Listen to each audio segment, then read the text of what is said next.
been 2 weeks since I last heard from my brother.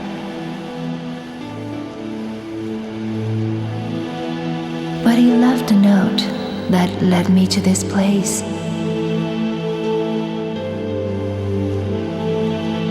I felt as though something was calling me here.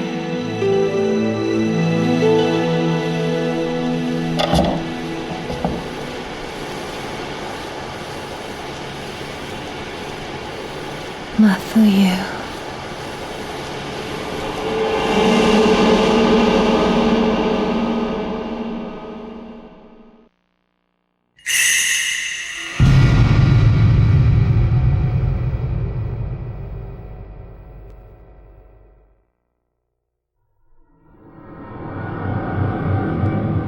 My brother was here.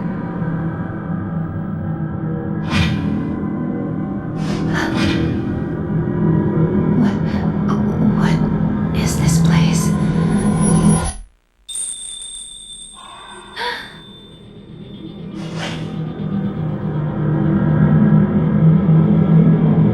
Did someone just...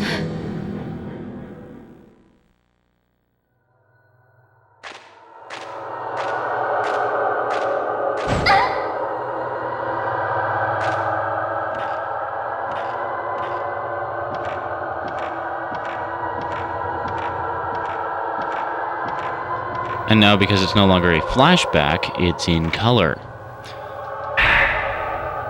Herbal medicine, of course, basically healing. Now, the layout, of course, is exactly the same, because this is only a couple of weeks after her brother disappeared. And everything else is pretty much the same. So I'll just...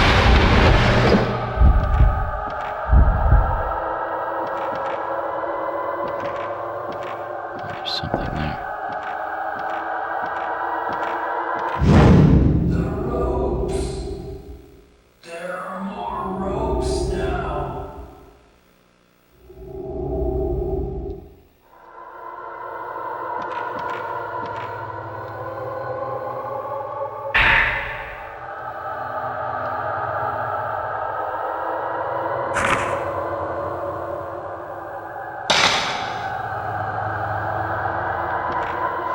Interesting. What does he mean? Could it be the ropes in that other corridor?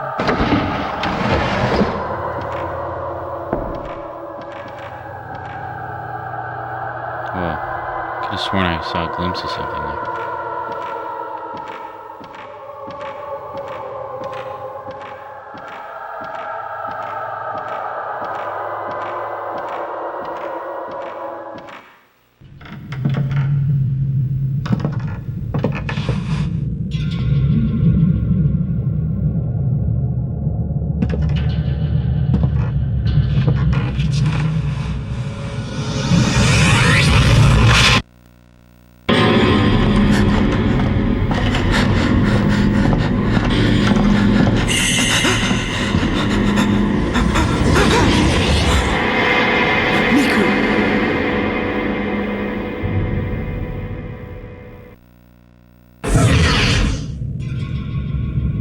Did something happen to my brother?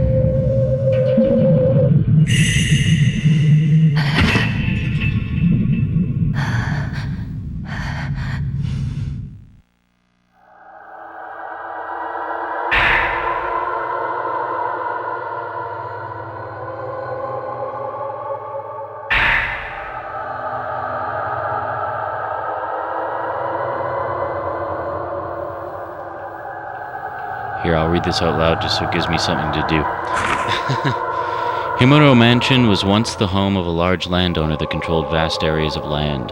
They also say that the site held some special significance that had to do with with Shinto rituals of the region. I couldn't find any detailed books about these Shinto rituals, though. The last master of the Himuro family line massacred his entire household. Later, another family that tried to live there disappeared. Because of incidents like these, nobody visits the mansion today, and it lies in ruins. Maybe that's why there aren't any accounts of the Shinto rituals, and why the exact location of the place isn't recorded anywhere. September 24th. I've had a bad feeling ever since I came to this mansion. I'm leaving notes in this notebook just in case anything happens to me. I've got to find Mr. Takamine and the others fast. I hope it's not too late. Any other notes and news articles inside the notebook?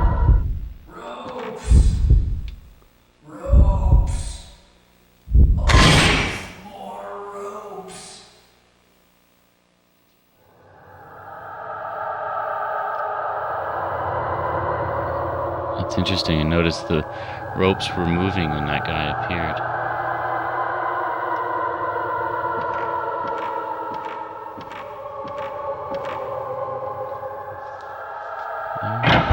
Interesting. The other thing is, as you may have guessed, the PlayStation 2 controllers have vibration function. So in the case of this particular game, the vibration function is used to simulate the feel of a heartbeat. So whenever things are getting tense or your character is getting frightened or startled or whatever, you can feel the controller vibrate as if as if it's their heartbeat, and it really adds to the tension and everything. Oh, see, she's looking over there. I mean, you can totally see that because it's glowing, but gee, I can't see that huge star thing flashing there. There we go.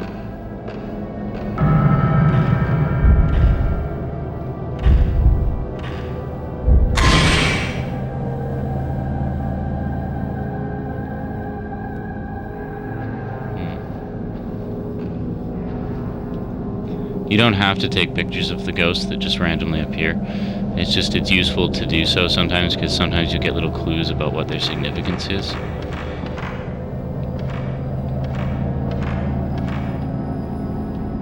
More film. Oh, really? I've already got the maximum amount of film. Let's take a look here. This is my camera stats. I guess I should have showed you this before. Oh, okay, so I've got 99 shots of Type 14 film. I guess that's the maximum. So here's some of the ways you can upgrade your camera. You have your basic performance.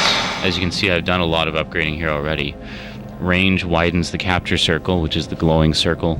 It actually starts off, it's a lot smaller than what you saw in the previous scene. But because this is a majorly upgraded camera, I've actually maxed this particular stat out. And then there's speed. Speeds up the charge time for mystical power. Now with the mystical power, basically what happens is you'll see these Japanese characters, kind of like the ones you see under bonus function there on the screen.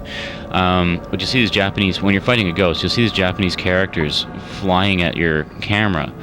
And what that is that's your camera basically powering up its mystical charge.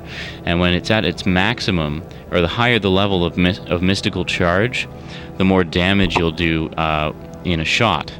So it's good to have. So and then the speed in the case of this stat, it just means it charges up faster than it would normally, which is something you really want, especially later on when you're fighting some of the harder ghosts. And then max value, same kind of thing. It just increases the maximum level of mystical charge that you can have, which is pretty cool. And as you can see, I just need one more point, and then that'll be maxed out as well. And then bonus functions are all kinds of different things that you can do. They're sort of like power-ups. It's pretty self-explanatory. This one would push ghosts away. These are all for use in combat as well. Slows down the ghost movement for a limited duration. C makes ghosts more visible for a limited duration. Some of the ghosts sort of drop in and out of visibility, and they'll move around while invisible, and you can track them just sort of using your psychic ability and just sort of sense, and also the sound. You can really use the sound, in particular in stereo, because you can actually, especially if you're playing with headphones, you can actually hear exactly where they are, and so you just sort of move around until you pinpoint them and get them in front of you again, and then you can continue fighting them. So really cool in that respect, in particular the use of sound. Paralyze stops movements of ghosts for a certain duration, which is incredibly handy, especially with some of the more powerful ghosts that normally would just rip you to bits.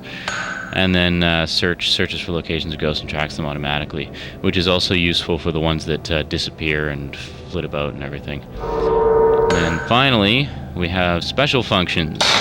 The only way you can get a special function is actually by completing the game. Now, I guess because I've completed the game once, I get one special function, but here's the catch: you still have to buy it. Basically, every time you take a photograph, whether it be of one of the sort of ghosts just lurking around, or the ones that are walking around that are showing you things, like for example the ones you've seen recently are ones that you're supposed to follow because they're taking you towards something significant, or they're heading towards something significant. So as you've noticed, I've been following those ghosts wherever they go. So you can also take pictures of those ghosts and you get points for that. The most points you get usually is in the fights. Basically, the more damage you do in a shot, the more points that shot is worth, and the more you get in your score.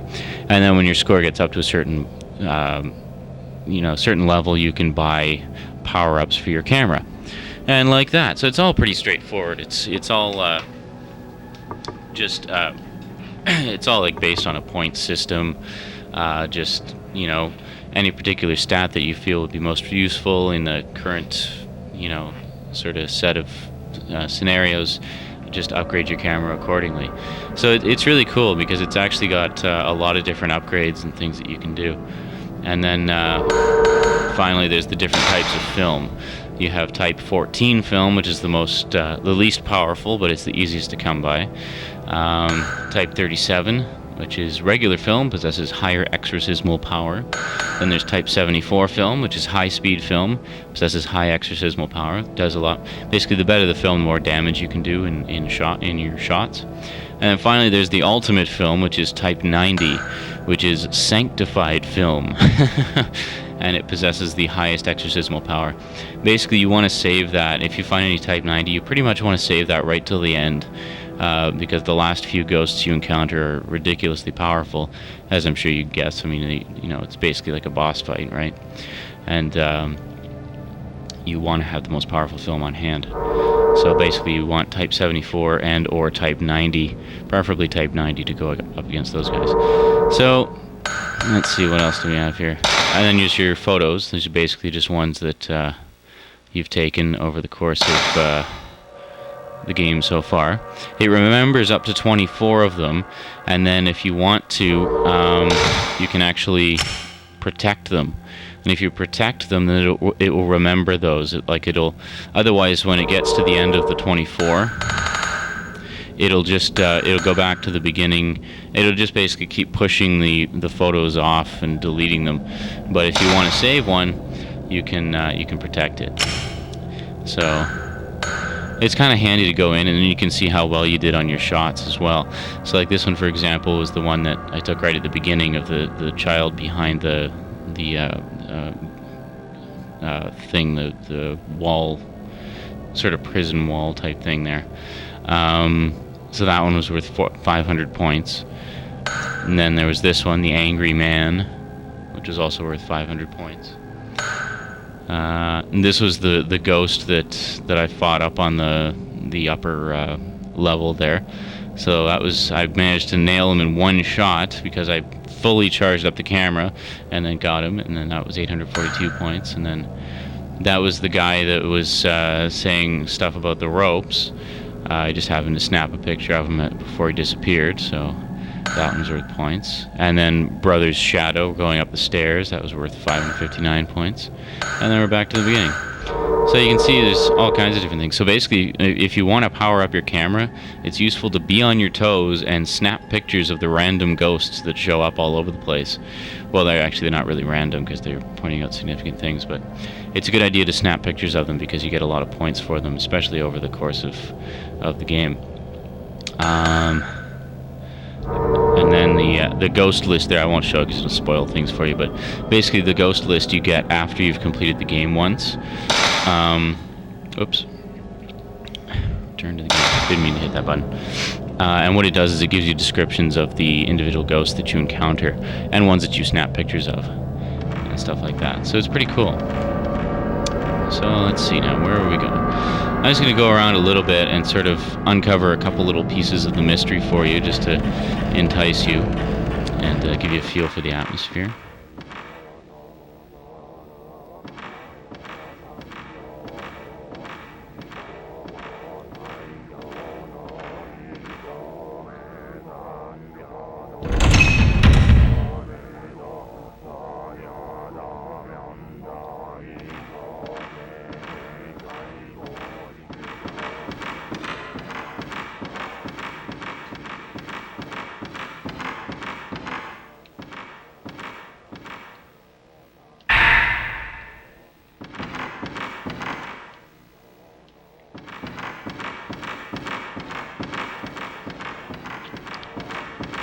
It's kind of handy. I like the run function in this. Yes, this is the running. I know it just seems like faster walking, but still. Basically, it's just a button. You just hold down the button to make her run.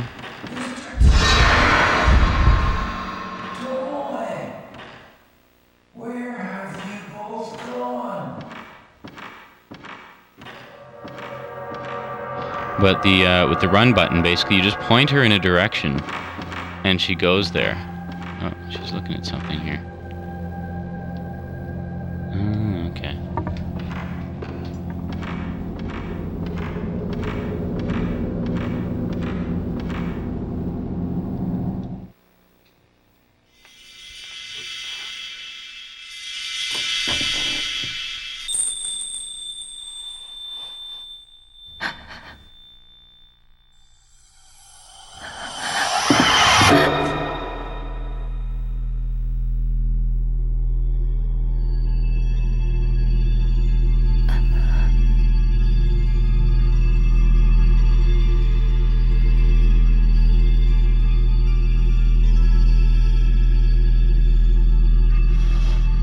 Should I take a photo?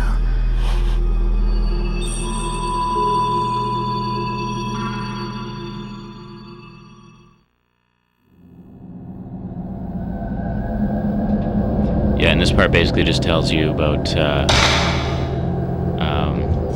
just the fact that clues can be revealed by taking pictures of things. Okay, you see that glowing light in the lower right corner? That's what's called the filament. And the filament has two modes, basically. If it's glowing blue like that, then it means you're close to either a photo opportunity, like a ghost that's sort of haunting an area, or there's a clue nearby. The other way the thing can glow, and you may have noticed this before, is it can glow orange, and that means that a ghost is nearby. Usually a threat or... Oh. Hang on a second. Oh, no wonder. You know what? I still had some Type 90 film, and that's what I've been using to snap all my pictures. I just used up like my last 6 shots of Type 90 film. Great. Oh well, it doesn't matter. This is just for demonstration anyway. Probably not going to save this game. Okay, so we'll go to the Type 14, which, you know, is pretty easy to come by. Okay, so take a picture here. And you can see once again it's all wavy.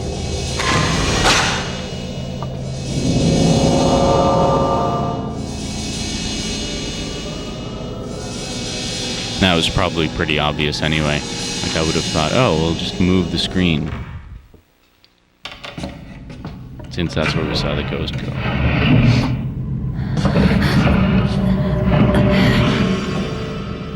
Just like in the photo.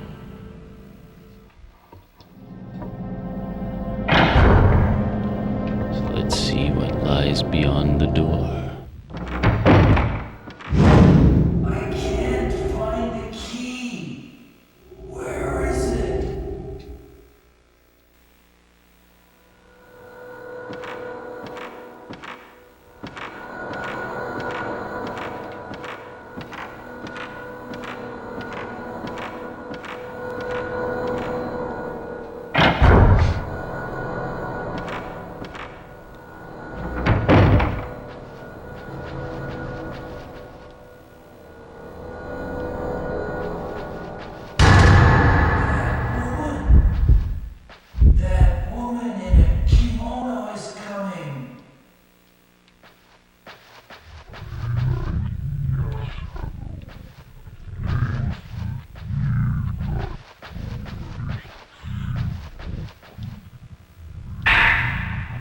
Ooh, Type 37 film.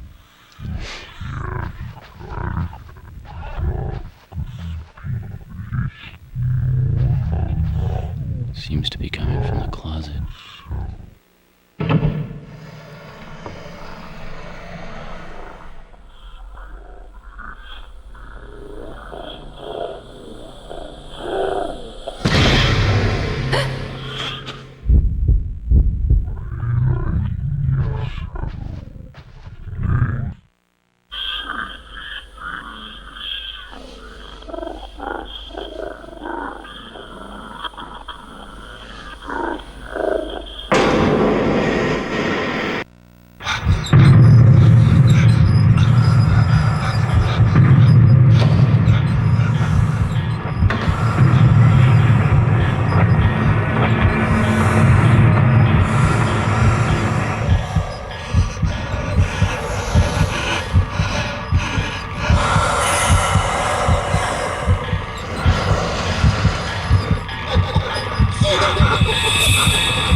What was that?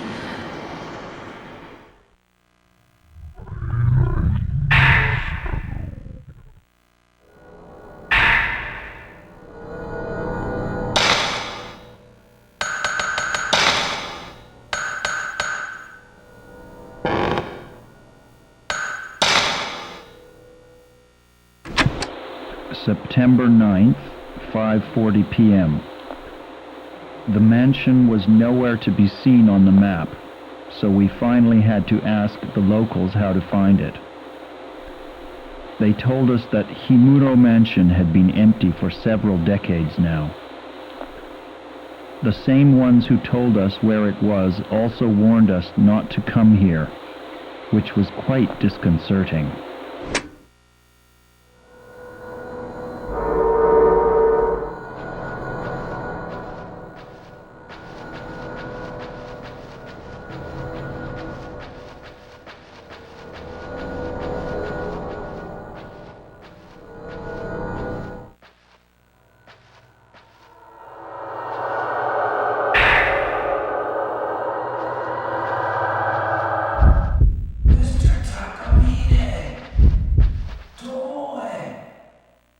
Where have you both gone?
Holy Moses. You see what a difference it makes when you actually wait for the camera to charge, eh?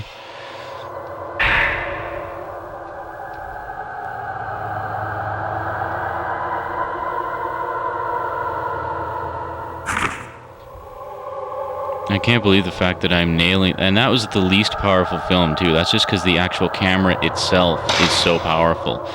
Because it's fully powered up, right? Or just about. I don't want to open the window. I don't want to open the window. I want the thing on the floor there. There we go. White tape 2. September 9th, 9:40 p.m. It seemed dangerous to walk through the mountain at night, so we decided to spend the night here and continue our work. I've been through several rooms already. Unlike the exterior, the interior is still in quite good shape.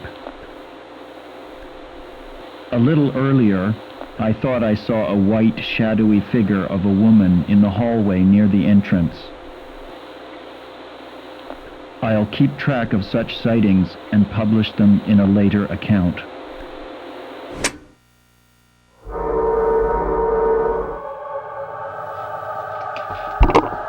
Oops, sorry about that. Looks like that's... So I'm guessing that was the voice of the guy whose ghost I was just combating.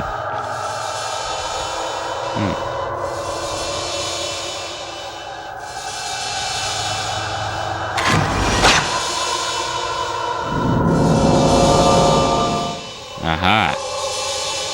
So that's probably where the mirror is.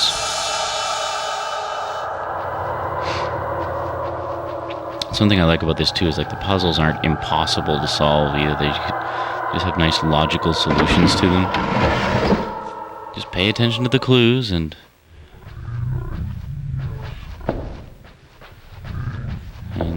you know, you can... Oh dear.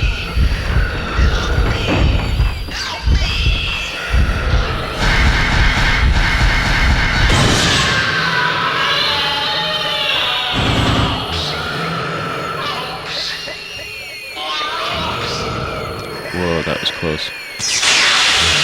They can damage you if you're going through a door or if you're climbing a ladder as well. Because of course they can't, they're not really restricted by the same kind of boundaries that she is.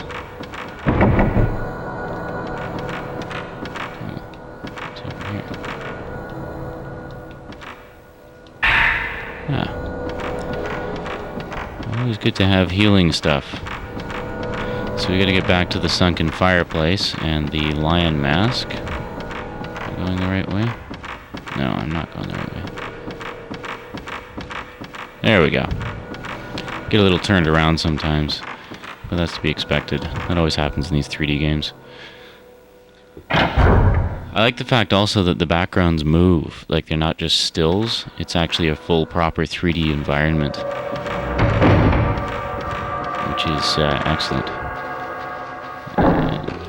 Oh, just opened right up. There we are. Well, we know where to go with that. So we'll just head on back.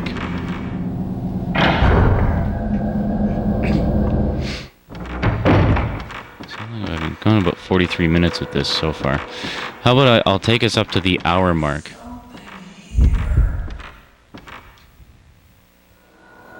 Damn it.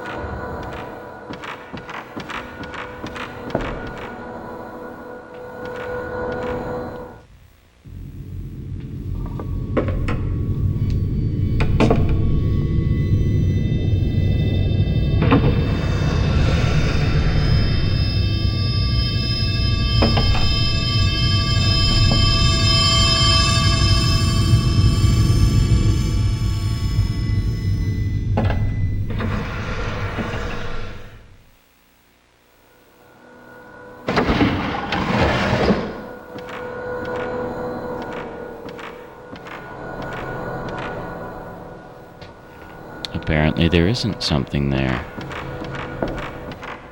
Or there is, but it's something we can't see yet.